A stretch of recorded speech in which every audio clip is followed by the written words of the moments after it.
ये देखिए जी, माशाल्लाह से अल्हम्दुलिल्लाह हमारे घर आया है गिफ्ट, और गिफ्ट में आए हैं मैंगो। और हमने सोचा कि ये पता नहीं मिठाई आई है, ये देखें डिब्बा था मिठाई वाला और इसमें मैंगो थे माशाल्लाह स्पेशल।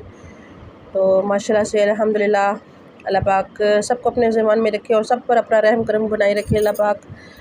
ये देखें, चीज़ें मायने नहीं रखती, मायने रखते हैं रिश्ते, प्यार, मोहब्बत। तो अपने आस-पास सबका ख्याल रखा करें, अपने हमसायों का, अपने रिश्तेदारों का, अपने बहन भाइयों का। ये चीज़ों को क्या है, ये चीज़ें तो आनी जानी होती हैं। तो एहसास, प्यार, मोहब्बत, ये यादें होती हैं, ये साथ रहता है। अगर किसी का एहसास करेंगे तो वो याद रखेंगे, अगर किसी से प्यार करेंगे तो वो याद करेंगे। तो ये होती हैं जी बातें छोटी-छोटी। और बस अपना ख्याल रखा करें, अपने आस-पास सबका ख्याल रखे करें।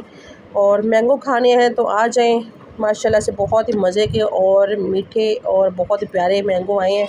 हमने कहा था कि शायद ये मिठाई आई है, लेकिन ये मैंगो थे।